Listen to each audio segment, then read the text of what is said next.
Bahailik nedir? Nerede ortaya çıktı? Bahailik nasıl ortaya çıktı? Mesih nedir?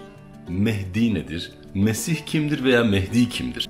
Sevgili dostlar merhaba. Yeni bir videoyla tekrar birlikteyiz. Bu videoda size son 200 yılda dünyanın en hızlı gelişen dinlerinden bir tanesi olan Bahai'yi anlatacağım.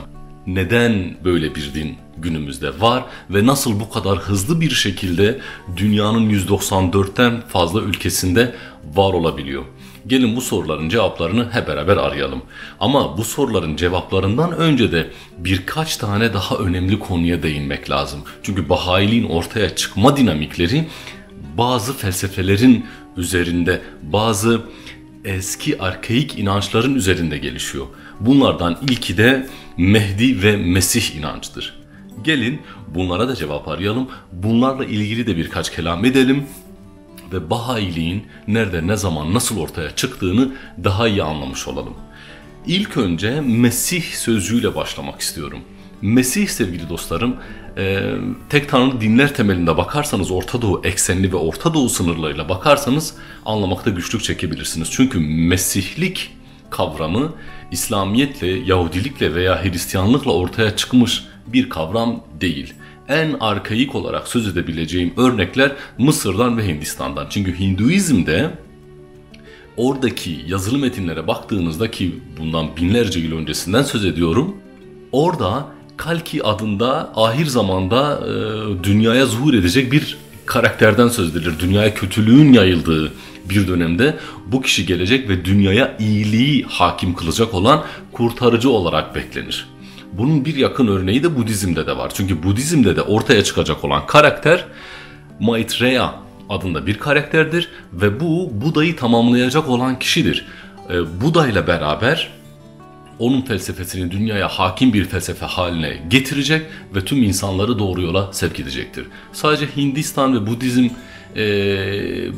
Budizm inancıyla sınırlı bir şeyden bahsetmiyoruz. Mısır metinlerine baktığınızda orada da Mesih kavramının kullanıldığını göreceksiniz. Zaten arkaik Yahudilik inancına bakarsanız orada da kralların hepsi aslında Mesih olarak kabul edilen karakterlerdir. Baktığımızda bu inanç eğer Hindistan'da varsa ve Mısır'da da varsa, biliyorsunuz inançlar aktarım için ilişki ister, birbiriyle temas ister. O zaman Orta Doğu ve İran'da da bu karakter ve inanç kavramının olması lazım. Bunun için nereye bakacağız? Elbette ki Zerdüştlüğe bakacağız. Zerdüştlüğe baktığınızda Saoşyant adında bir karakter karşımıza çıkıyor. Mesih rolünde, Mesih görevini üstlenecek olan. Zerdüştlük dinin temelinde anlatılan öğretiye göre bu Saoşyant dünyanın ömrü tamamlandıktan sonra dünyaya gelecek olan kişidir ve 1000 yıllık bir çalışmadan sonra dünyadaki kötülüğü yenip herkesi Ahura Mazda'ya iman etmeye yönelik yolu gösterecek ve Ahura Mazda'yı dünyanın mutlak hakimi ilan ettikten sonra da görevini tamamlamış olacaktır. Gördüğünüz gibi değerli dostlarım, Mesih sadece tek tanrı diller vesaire veya Orta Doğu'ya özgü bir kavram değil. Çünkü dinlerin birçoğu böyle bir karaktere, böyle bir kurtarıcıya ihtiyaç duyar. Neden ihtiyaç duyar? Çünkü ortaya çıktıktan sonra dinin revize edilmesi ve çağlara ayak uydurulabilmesi veyahut insanların umudunun diri tutulabilmesi için bazı karakterlere gereksinim duyulur. Bunlar Mehdi, Mesih, Bediüzzaman gibi kavramlarla karşımıza çıkar. Mesela Bediüzzaman diye bir karakter konuştuğunuzda 100 yılda bir dünyaya gelen ve İslamiyet'i çağın gereksinimlerine uydurup yorumlayacak olan bir karakter karşımıza çıkıyor. Zaten böyle bir şey olmazsa kendisini var edemez inanç sistemleri. Yani bugün papalığa bakın, Vatikan'ın açıklamalarına bakın, Diyanet'in açıklamalarına bakın veya Kur'an-ı Kerim'in esaslarına bakıp dünya üzerindeki yorumlamalarına bakın. Çağın gereksinimlerine göre yorum ve bakış farklılıklarını göreceksiniz. Bunun en basit örneği bence cin kavramı ve melek kavramıdır. Yani uzaya çıkmamızdan önce veya başka gezegenlerin, galaksilerin varlığına inanmamızdan önce doğa dışı veya sıra dışı olabilecek her türlü kavramı cin veya melek olarak biz isimlendirirken aya ayak bastıktan sonra artık her şeyin cinler ve melekler kadar uzaylılar da olabileceğine dair yorum yapıyoruz, şüpheleniyoruz. Hz. İbrahim'in konuştuğu tamamen zırhlı olan veya işte parlayan kanatları olan iki varlığın gökyüzünden inmesini dünyanın yarısı melekler olarak yorumlarken diğer yarısı da uzaylılar olarak yorumluyor. Eski Mezopotamya mitolojisindeki Anunnakilerden tutun diğer kavramlara kadar birçok kişi bunların uzaylı karakterler olduğunu, dünya dışı varlıklar olduğunu söylerken dindar, muhafazakar kesim bunların Tanrı tarafından gönderilmiş, insanlara yol gösteren ve onları eğitmekle mükellef olan melekler olduğunu söyler. Bundan dolayı Mesih ve Kayyum veya Kayyim veya Mehdi kavramları da anlaşılabilir bir kavramdır. Anlaşılabilir beklentilerdir inanç sistemleri içerisinde. Mesih kelimesinin anlamı ve kelime kökenine bakarsanız ise değerli dostlar, Arapçaya Aramca veya İbranice'den geçtiğine inanılır. El-Mesih'a veya Meşeyha olarak zikredilir. Temizlenmiş, arınmış, günahlarından temizlenmiş, ölçen kişi, meshedilen ve seyahat eden kişi anlamında kullanıldığını göreceksiniz. Kelime kaynağı itibariyle de beklenen kurtarıcıya verilen bir sıfat durumundadır ve bilhassa Yahudilik ve Hristiyanlığın vazgeçilmez inancı olarak karşımıza çıkar. Günümüzde modern dizilerden bir tanesine de konu olmuş bir şeydir ve tekrar kutsal kitapların belirttiği üzere hareket eder. Şam'da vaaz vermesi lazım, belli renkte cübbe giymesi lazım vesaire gibi detayları yerine getirmesi lazım ki insanların iman etmesini sağlayabilsin. Bu sadece Müslümanlar için ama aynı zamanda eğer diziyi takip ederseniz ve izlerseniz başka bir coğrafyaya gider. Orada Orta Doğu'da Müslümanlara yönelik bir örgütlenme, bir vaaz çalışması yaparken Hristiyanlar arasında çok başka bir kültürle, bir lisanla konuşmaya başlar ve hiçbir zaman hangi dine mensup olduğunu belirtmez. Çünkü sadece Kur'an temelli kendisini ortaya koyarsa bu sefer Tevrat'ı ve İncil'i ekart edecek. Eğer Tevrat temeli ortaya çıkarsa bu sefer ne yapacak? Kur'an'ı ve İncil'i ekart edecek. Bunun için ortaya karışık, herkesin yumuşak karnını gıdıklayabilecek kelimelerle ortaya çıktığını görürsünüz o modern filmde ki Hz. İsa'nın kendisine bile baktığınızda Tevrat'ta anlatıldığı şekliyle bir Kudüs'e giriş hikayesi vardır. Bir eşeğin sırtında Kudüs'e girer çünkü böyle anlatılır olduğu gibi Tevrat'ın içerisinde. Hatta Zekeriya'nın 9. ve 10. bölümünden küçük bir alıntı yapayım. İşte kralın adıdır ve kurtarıcıdır, alçak gönüllüdür ve bir eşek üzerinde, evet eşek yavrusu sıpa üzerine binmiş sana geliyor. Ve selamet sözünü milletlere söyleyecek ve onun hakimiyeti denizden denize ve ırmaktan yerin uçlarına kadar olacak. Bakın Hz. İsa yani bir eşeğin sırtına binip Kudüs'e giriyorsa kendi tercih ettiğinden değil. Kutsal kitapların belirttiği kurtarıcının hareket etmesi gerektiği şekliyle hareket ettiğinden dolayı Kudüs'e o şekilde gider. Dedik ya bu kaynağı yani kelime itibariyle beklenen kurtarıcı anlamında Mesih kullanılır ama Mesih'in yanında ki şunu belirtelim. İslamiyet'te hep tartışılır Mesih ve Mehdi Kur'an'da geçiyor mu? Evet, Mesih kesinlikle Kur'an-ı Kerim'de geçiyor. Hz. İsa'nın bir sıfatı olarak Mesih Kur'an-ı Kerim'de geçiyor. Bununla ilgili de ayetleri arzu ederseniz altyazıda verebilirim. Ama Mehdi sözcüğü Kur'an-ı Kerim'de geçiyor mu? Hayır, geçmiyor.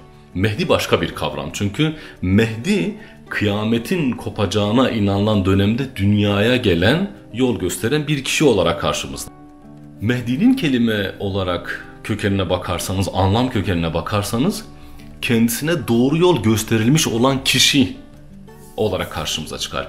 Yani Allah tarafından kendisine doğru yol gösterilmiş ve doğru yolu bize gösterecek olan kişi olarak karşımıza çıkar. İslam tarihinde baktığınızda ilk 4 halife için bu kavram kullanılır. Hatta bazı nakledilen tarihi kayıtlarda Hazreti Ali'yi Hazreti Ömer, Ebu Bekir ve Osman'dan ayırt etmek için Hazreti Muhammed'in ona hediyen mehdiyen yani doğru yola götüren ve kendisine rehberlik edilen kişi olarak Hazreti Ali'den bahsederdi. Diğerlerine de Mehdi denirdi ama buna bir üst mertebeden, daha bir üst perdeden Mehdi diye hitap edilirdi. Kerbela olayından sonra bakıyorsunuz Hazreti Hüseyin için de aynı şey kullanılır. El-Mehdi İbnül Mehdi, Mehdi'nin oğlu Mehdi olarak kendisinden söz edilir. Bu Mehdilik ile ilgili çocukluğumdan kalan bir anımı da sizinle paylaşayım.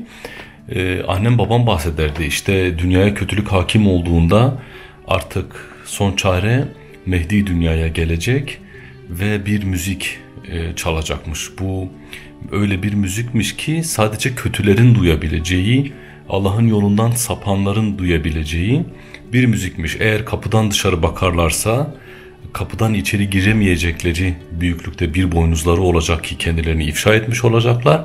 Eğer pencereden bakarlarsa keza öyle, koca bir boynuzları oluşacak ve pencereden içeri giremeyecekler, ifşa olacaklar ve o yolda yürüyenlerin peşine takılmak zorunda kalacaklar. Ama imanı bütün müminlerin ise bundan hiçbir surette etkilenmeyeceği ve bu müziği duymayacaklarını söylerdi bana. Hem annemden duydum bu hikayeyi hem babamdan ve ilginç bir şekilde de bir çocukluk travmasıdır. Yani sürekli olarak bir müzik duyduğumda dışarıda birilerinin daha bunu duyup duymadığını bilmiyordum, merak ediyordum. Hani birileri daha duyuyor mu acaba, bu o Mehdi'nin çaldığı müzik mi, ben kötü müyüm, ben iyi miyim, sürekli bu sorguyla geçiyor. Düşünsenize yani küçük bir çocuk üzerinde nasıl bir travmaya neden olabileceği. Demem o ki yani bizim sosyal hayatımızda, günlük yaşantımızda bile aslında yanı başımızda duran bir karakterden bahsediyoruz Mehdi'den bahsederken. Evet, şeye kadar getirdik. Madem Hazreti Ali ve Hazreti Hüseyin kavramında Mehdiliğin nasıl bir aktarım olduğunu söyledik, biraz daha yaklaşıyoruz asıl konumuza. Yani Bahailiğin ortaya çıkış dinamikleri zaten bu felsefe üzerine kuruluyor. Mehdi ve Mesih kavramları üzerine kuruluyor. Peki Şia geleneğini nasıl etkiliyor diye soracak olursanız sevgili dostlarım, 12 imam geleneğinde, yani o Şiiliğin temel karakterleri olan 12 imam geleneğinde milattan sonra 869 yılında doğduğuna inanılan ve imameti 5 yaşındayken sanırım başlaması lazım. İmam Hasan el-Askeri'nin vefatından sonra onun yerine geçen oğlu İmam Mehdi ile beraber bu kavram artık Şia inancında önemli bir yer teşkil etmeye başlıyor. 5 yaşında imameti eline alan İmam Mehdi insanlarla direkt iletişime girmiyor sevgili dostlarım. Bunun temel nedeni de maalesef ki Ehl-i Beyt'in maruz kaldığı baskılardır. Kendisi öldürülmesin diye, kendisi bir suikaste kurban gitmesin diye bazı elçiler aracılığıyla insanlarla iletişime giriyor. Ve bu iletişimi de 4 tane elçi aracılığıyla gerçekleştiriyor. Bu döneme gıybet-i suğra, küçük gizlilik dönemi denir. Yani kendisini sakladığı ve insanlara o 4 elçi aracılığıyla hitap ettiği döneme gıybet-i suğra, küçük gizlilik dönemi deniyor. Bu dedim ya, bu Abbasi iktidarının aslında baskılarından kaynaklı bir gizlilik dönemidir. 72 yıl sürer bu gizlilik, küçük gizlilik dönemi. 4. vekil Ebul Hasan Ali İbnül Muhammed el-Samarri 941 yılındaki ölümünden birkaç gün önce Mehdi inananlarına bir mektup gönderir ve büyük gizlilik döneminin, yani Gıyabetül Kübra'nın başladığını ilan eder.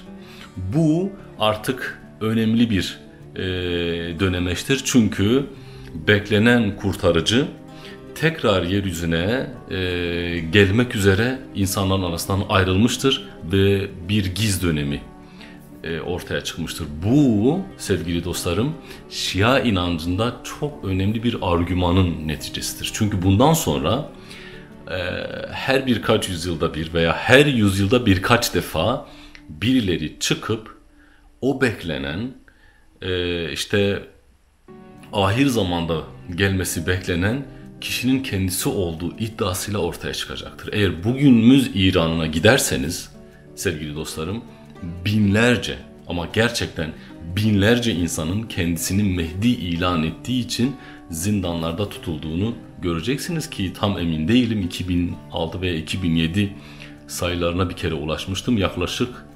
2700-2800'e yakın insan ben Mehdi'yim diye İran'da zindanlarda tutuklu olarak bulunuyordu. Sunna inancıyla Şia inancının da temel ayrıldığı noktalardan bir tanesi de işte bu içtihat meselesidir. Yani 12. yüzyılda 4 imam bir araya gelerek Sunna kesimi için dinin temel problemleri üzerine yapılan tartışmaların artık sonlandığını, her şeyin açıklığa kavuşturulduğu için içtihatın kapatılması gerektiğine ortak karar verirler. Yani 4 mezhebin temsilcileri. Ama Şiilikte bu söz konusu değildir. İçtihat kapısı kapatılmaz. Çünkü 12. imam halen yaşamaktadır. Sadece sırra gayip olmuştur. Sırra kadem basmıştır. Tekrar dünya üzerine gelecek ve insanları kurtaracak olan kişi söz konusudur. Bundan dolayı zaten iddialar çok fazladır. Herkes beklenen Mehdi'nin kendisi olduğunu söyler. Bunlardan en popülerlerinden bir tanesi de Türkiye'de, yani Şii değil, onu bir düzeltelim. Adnan Hoca ve Kedicikleri malumunuz.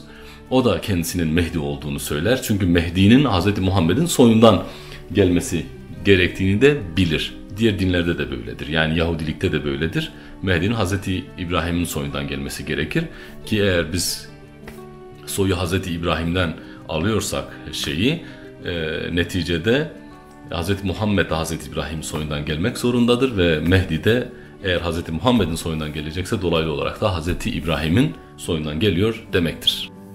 Şialıkta bu kayyim ve kayyum olarak da ele alınıyor. Çünkü kayyim ayakta duran, başka bir şeyin yerine geçen anlamıyla kullanılır. Kayyum ise Arapça anlamı göklerin ve yerin, gökleri ve yeri, her şeyi tutan, varlık sahibi olabilmesi için gerekenleri veren anlamda Allah'ın ismi olarak kullanılır. Günümüzdeki malum Türkiye politikasında da kayyumların yerini görüyorsunuz. Yeri ve göğü ellerinde tutuyorlar hakikaten, 100 milyarlarca para harcayıp kendilerine som altından neredeyse ofislerinde banyolar yapıyorlar. Bunlardan da onlara bir el sallayalım. Neyse, konumuza dönelim. Şia inancında kayyumdan sonra kayyumun geleceğine kanaat getirirler. Bu da zaten Baha'Ullah'a çok güzel bir kapı aralıyor. Babilikten Bahailiğe serüven bununla beraber başlıyor.